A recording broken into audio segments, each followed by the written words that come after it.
আজকের ভিডিওটা একদমই অন্যরকম, আশা করি আপনাদের কাছে ভালো লাগবে। আর আজকের ব্লগটা আরম্ভ করলাম রাত 8টা বাজে থেকে, মানে এখন বাজে রাত 8টা। আর এখানে দেখতে পাচ্ছেন ছোট মাছ দিয়ে পুঁই শাক বা কুই শাক যেটাই বলেন না কেন, আমরা কুই শাক বলি। সকালবেলা রান্না করেছিলাম সেই তরকারিটা এখন গরম করে নিলাম। আর এখানে দেখতে পাচ্ছেন ছোট মাছ দিয়ে, মানে বড় একটা বাইম ছিল, সাথে ছোট ছোট কিছু মাছ ছিল, সেগুলো দিয়ে একসাথে কষিয়ে নিছি। আর আজকের এই দুইটাই তরকারি আমরা সকাল সকালে খেয়ে নেব। আর 8টা বাজে এখন আমরা সকাল সকালে খেয়ে নেব, কারণ আমরা রাত্রে অনেক কাজ করব। সব কিছু তো আপনাদের সাথে শেয়ার করার চেষ্টা করবই, অবশ্যই পুরো ভিডিওটা দেখতে থাকুন।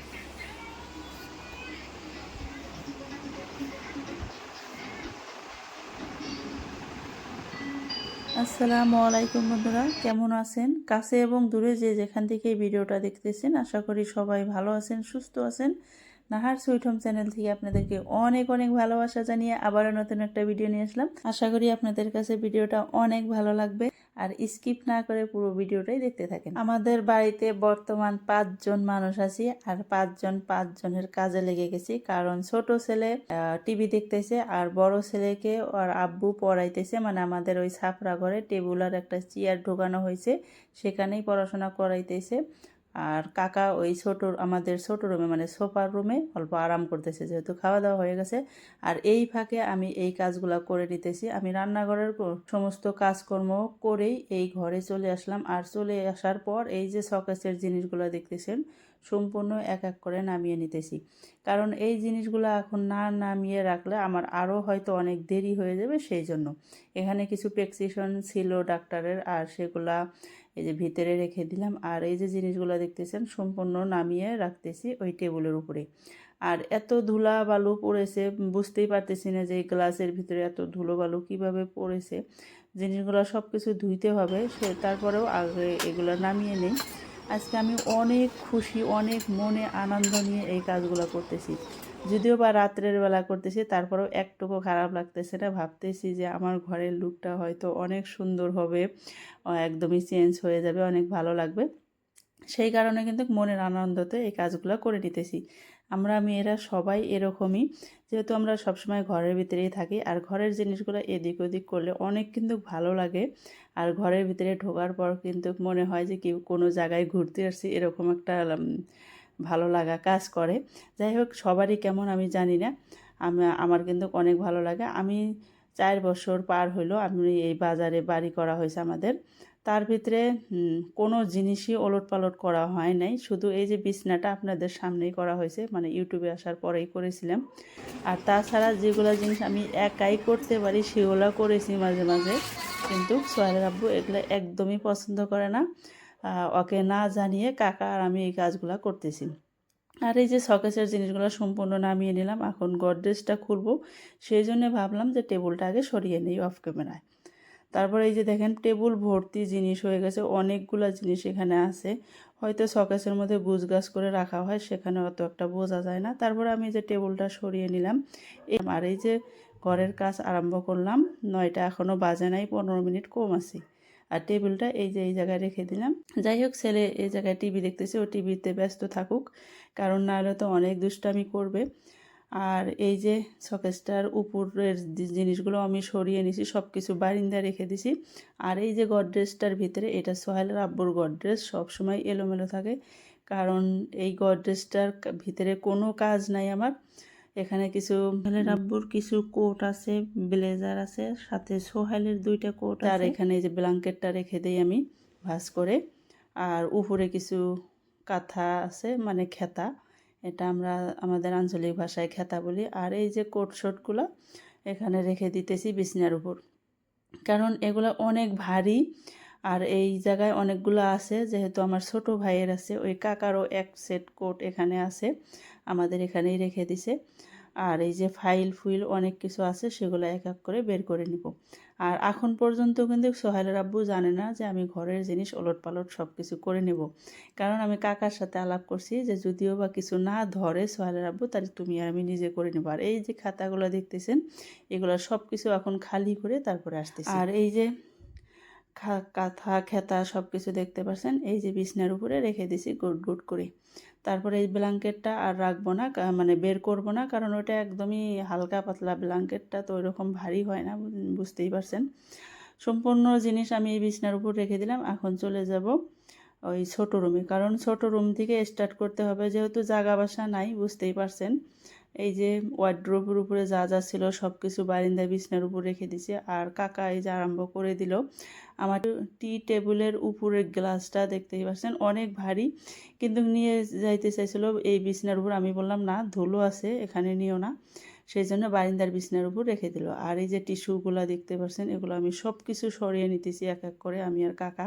ঘরের যত ফার্নিচার আছে সব কিছু তো আমরা কাকা ভাস্তি মিলে করতে পারবো, তবে ওই ওয়ার্ডরোবটাই শুধু নড়াচড়া করাইতে পারবো না, মানে অনেক ভারী, সেই জন্য। আর এই যে টি টেবিলের ফ্রেমটা, এটা কাকাকে বললাম যে বারিন্দায় রেখে দাও, কালকে পরিষ্কার করে আমার ওই ছাপড়া করে ঢুকিয়ে দিব। তারপরে এই যে ওয়ার্ডরোবের উপরকার ডুয়ারটা আমি খালি করে নিছি। আর কাকা এই যে এখানে আর্টিফিশিয়াল গাছটার সাথে টুল সব কিছু সরিয়ে নিতেছে। যাই হোক, কাকা না থাকলে এটা কোনোদিনও সম্ভব হতো না, কারণ সোহেলের আব্বু তো এগুলা কাজ একদমই করতে চায় না। সোহেলের আব্বুকে ঘরের জিনিস এদিক ওদিক সরানোর কথা বললেই শুধু রাগারাগি করে, কেন এরকম করে জানি না, হয়তো ছেলেরা এরকমই হয়। যাই হোক, আমরা কাকা ভাস্তি মিলে এই কাজগুলো করে নিতেছি। কাকা ভাস্তি মিলে অনেক গল্প গুজবও করে নিতেছি। আর কাকা আমাকে বলতেছে যে তুমি যে দুইটা রুমেরই জিনিস, এত জিনিস এলোমেলো করে নিতেছো, ওইগুলো কখন গুছাবা?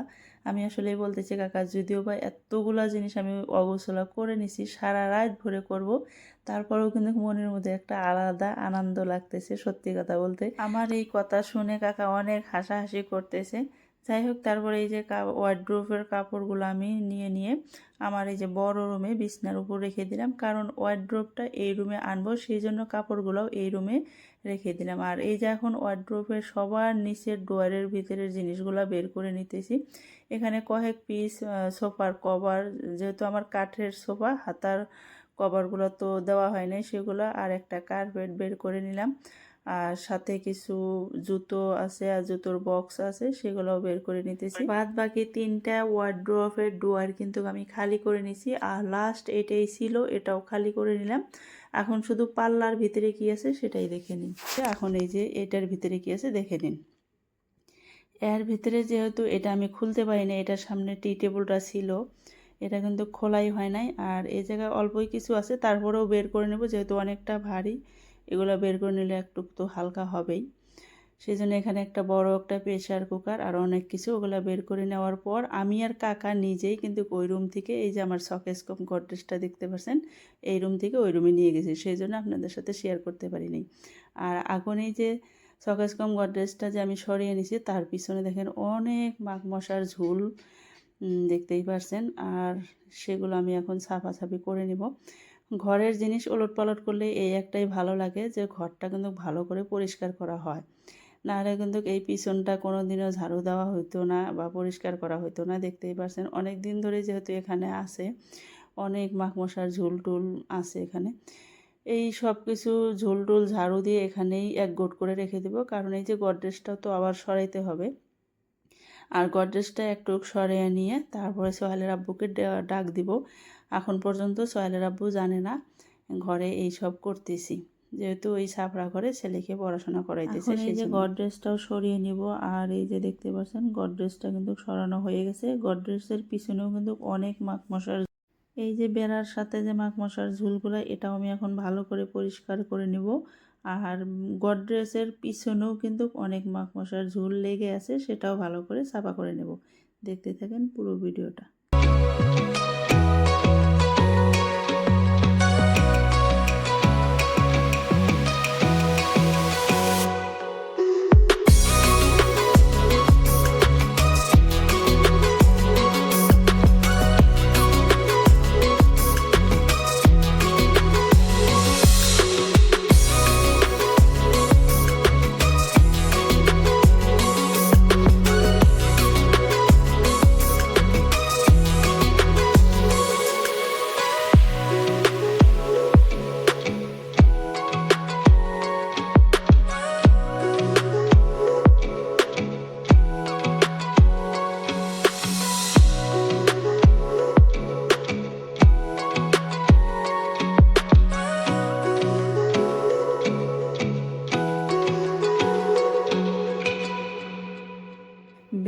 আর গডরেজের পিছনের মাকমশার ঝুলগুলো ভালো করে পরিষ্কার করে নিয়ে ঝাড়ু দিয়ে এক গোট করে রেখে যে কাকা আর আমি গডরেজটাও টেনে হেসড়ে এই রুমের দরজার পাশে রাখলাম। তারপরে সোহেলের আব্বুকে ডেকে নিয়ে আসলাম।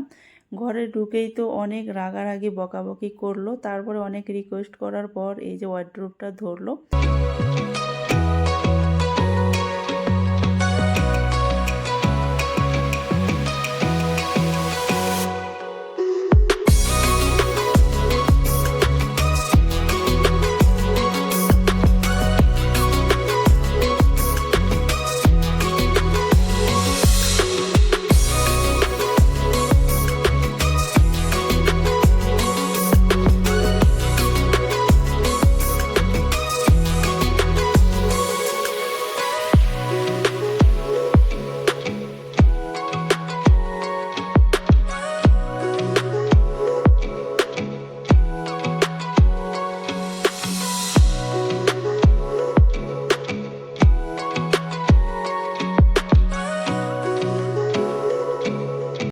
3 জন মিলিয়ে এই যে গডরেজটা বড় রুম থেকে ছোট রুমে নিয়ে নিলাম। তারপরে আমি এই রুমে আনার পর মোবাইলটা হাতে নিয়ে একটু ক্যামেরা করে নিতেছি। আর সোহেলের আব্বু কাকা মিলে আগে যে জায়গায় কাঠের ওয়ার্ডরোবটা ছিল সেইখানে গডরেজটা রেখে দিতেছি।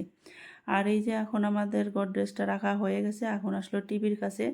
আর এই যে এখন ভিডিওটা দেখতেছেন, এটা আসলাম অনেকক্ষণ পর, মাঝখানে অনেকক্ষণ ভিডিও করা হয় নাই, কারণ এই যে এই রুমের জিনিসগুলা ওলট পালট করার পর একদমই ভালো লাগছিল না। সেই জন্য সোহেলের আব্বাকে বলছিলাম যে ওয়ার্ডরোবটা একটু সরিয়ে দেন, ও বলল পারবে না। তারপর মোবাইলটা একদম রেখে দিয়ে আমি আর কাকা মিলে যেটা যেখানে রাখার ইচ্ছা ছিল সেটা সেখানেই রেখে দিয়েছি। ফার্নিচারগুলো আবারও সরিয়ে নিয়েছি। এই ওয়ার্ডরোবটা আগে রেখেছিল আলনার জায়গায়, আর এখন যে চেয়ারগুলো দেখতেছেন এখানে কিন্তু আলনা ছিল, আলনা এখন সরিয়ে নিয়েছি। আলনার উপরে টিভি ছিল, টিভিটা এখন সেলফের উপরে রেখে দিয়েছি। এই যে আমার ছোট রুমটা দেখতেছেন, এটা এখন পরিষ্কার করে দেব, কারণ সোহেলের আব্বা ঘুম আসার জন্য একদম হুরমার লাগিয়ে দিয়েছে সেই জন্য। আর এই যে এখন যে আসলাম বন্ধুরা, এটা দেখতে পাচ্ছেন আরও মোটামুটি 1.5 ঘন্টা পর প্রথমেই আমি আমার ছোট রুমটা ভালো করে পরিষ্কার করে দেওয়ার পর 2 ছেলেকে নিয়ে সোহেলের আব্বু এবং কাকা 4 জনেই ঘুমিয়ে গেছিল, মানে ঘুমাইছে। আর তারপর আমি 1.5 ঘন্টা লেগে গেছে আমার এই ঘরটা গুছাইতে, কারণ এই ঘরে কীরকম এলোমেলো ছিল কাপড় চোপড়ের সব কিছু। আর আমি সম্পূর্ণ জিনিস গুছিয়ে নিছি, দেখতে পাচ্ছেন। গোছানোর পর আমি ঘরটা ভালো করে ঝাড়ু দিয়ে মুছেও নিছি। আর এইমাত্র ছেলেকে ওই রুম থেকে নিয়ে আসলাম, কারণ আমি আমার ছোট ছেলে এই রুমে থাকবো সেই জন্য। আর এই যে ঘরটা সুন্দর করে গোছানোর পর আপনাদের সাথে শেয়ার করতেছি। আপনারা কমেন্ট করা ভুলবেন না, কেমন হয়েছে অবশ্যই বলবেন, কারণ অনেক কষ্ট করে এতগুলা জিনিস মানে টানাটানি করা হয়েছে, এদিক ওদিক করা হয়েছে। যাই হোক, এখন যে আমি আমার মনের মতো করে ঘরটা গুছাইতে পারছি, অনেক ভালো লাগতেছে, যদিও বা অনেক রাত হয়েছে। আর এই যে আমার ছোট ছেলেকে এখন এই রুমে নিয়ে আসছি, এখন ঘুম আসছে। আর ফ্যানটাও দিয়ে রাখছি, ঘরটা এখন শুকিয়ে গেছে, ফ্যানটা অফ করে দিব। আর এই যে এইদিকে দেখতে পাচ্ছেন 2টা চেয়ার আর ড্রেসিং আয়নাটা রাখছি। এখানে কিন্তু আগে ছিল আমার আলনা আর ছোট ছোট মডুলার ডোয়ারগুলা, আর ওই জায়গায় এখন ড্রেসিং আয়না আর চেয়ার রাখছি। আর এখন বাজে 12টা 25। আর এখন ফ্যানটা অফ করে দেব। আর এই যে আমার হাতে ব্ল্যাঙ্কেটটা দেখতেছেন, এটা এখন আমার ছেলেকে গায়ে দিয়ে দিব। তারপর রান্না করে কিন্তু আমার এখনও অনেক কাজ আছে, কারণ ওই যে শকেসের জিনিসগুলো যে বের করছি সম্পূর্ণ জিনিস এখন ধুয়ে দিব। আর এখন কিন্তু আমার রান্নাঘরের জিনিস ধোয়া হয়ে গেছে, এখন আপনাদের সাথে শেয়ার করব। দেখতেই পারছেন পুরো ডাইনিং একদম লোড হয়ে গেছে। আর এইগুলা জিনিস ধুইতে কিন্তু আমার আরও 1 ঘন্টার উপরে লেগে গেছে। এখন মোটামুটি বাজে আপনার 1:30টারও বেশি, মানে 2টার কাছাকাছি। আর এখন আমি যাব, এখন আমি কলে পারে যে ড্রেসটা চেঞ্জ করব, চেঞ্জ করার পর হাত মুখ ধুয়ে এসে ঘুম আসবো। আর আমার ঘুম আসতে আসতে 2টারও পরে ঘুমাইছি। যাই হোক, তারপরে অসুবিধা নাই, আমি আমার ঘরটা সুন্দর করে গুছাইতে পারছি, এটাই আমার জন্য অনেক। আর আপনারা কিন্তু কমেন্ট করতে ভুলবেন না। যাই হোক বন্ধুরা, সবাইকে অনেক অনেক ধন্যবাদ জানিয়ে ভিডিওটা শেষ করছি। সবাই ভালো থাকবেন, সুস্থ থাকবেন, আমাদের জন্য দোয়া করবেন। আপনাদের জন্য দোয়া এবং অনেক অনেক ভালোবাসা রইল। আবারও দেখা হবে আপনাদের সাথে নেক্সট শনিবারে। ততক্ষণ পর্যন্ত অনেক অনেক ভালো থাকবেন। আল্লাহ হাফেজ।